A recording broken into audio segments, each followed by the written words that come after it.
बेटा हलाहल विष से भी इतना डर नहीं है जितना डर किसी ब्राह्मण के धन से है। गलती से भी कोई ब्राह्मण का धन हमारे धन में मिल जाए और हम उसका उपभोग कर लें तो हमारा सब नष्ट हो जाएगा। इसलिए कभी गलती से भी कोई संत का, ब्राह्मण का, गाय का धन अपने उपयोग में मत ले लेना। भगवान कृष्ण कह रहे हैं संतों का धन संत के लिए किसी ने दिया, हमने अपने उपयोग में ले लिया, या संत से किसी बहाने लेकर के अपना उपयोग कर लिया, बड़ा मुश्किल हो जाएगा पचाना।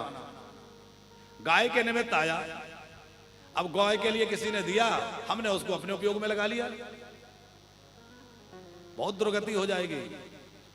बाबूजी, हम अपने कार्यालय में बोल के रखते हैं। कल परसों भी हम मीटिंग ले रहे थे तो हमने फिर कहा कि गाय का पूरा हिसाब बना के हमें कल तक दो, तो आज कल में वो हिसाब देंगे।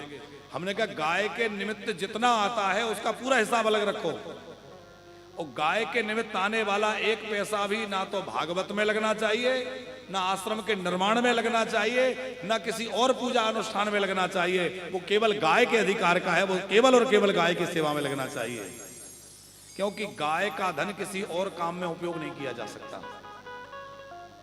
बाबूजी, शास्त्र की आज्ञा है कि यज्ञ से बचा हुआ धन आप गौ सेवा में लगा सकते हैं, भागवत से बचा हुआ धन गौ सेवा में लग सकता है, लेकिन गौ सेवा का धन यज्ञ में भी नहीं लगा सकते, भागवत में भी नहीं लगा सकते, किसी और किसी काम में नहीं लगा सकते, वो केवल गाय का है।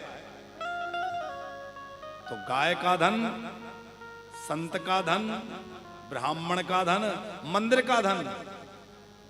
आजकल एक परंपरा चल गई है कि लोग पंडालों में झांकी लगाते हैं। ये बहुत महत्वपूर्ण बात है, ध्यान सुनिएगा।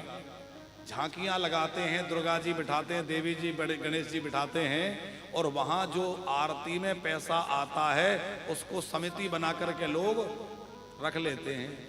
क्या करोगे? बोले हम इसका पंडाल में लगाएंगे, अमुक में लगाएंगे। बहुत बड़ा अपराध है, क्योंकि आरती की थाली में जो पैसा चढ़ाया गया है उस पर केवल और केवल वहां पूजा करने वाले पुजारी का अधिकार है, वहां के आचार्य का अधिकार है। और यदि उस पैसे का उपभोग समिति के लोग करते हैं, भले ही वो अपने प्रयोग में ना लें, पर उसको ग्रहण करके वो किसी और काम में भी लगाते हैं, तो भी उन्हें भारी अपराध लगेगा और उनका पुण्य नष्ट हो जाएगा। जो वो क्रिया सब कर रहे हैं वो सब निष्फल हो जाएगी और तमाम अपराध के भागी बनेंगे। बिल्कुल नहीं होना चाहिए, पर ये परंपरा चल बैठी है आजकल।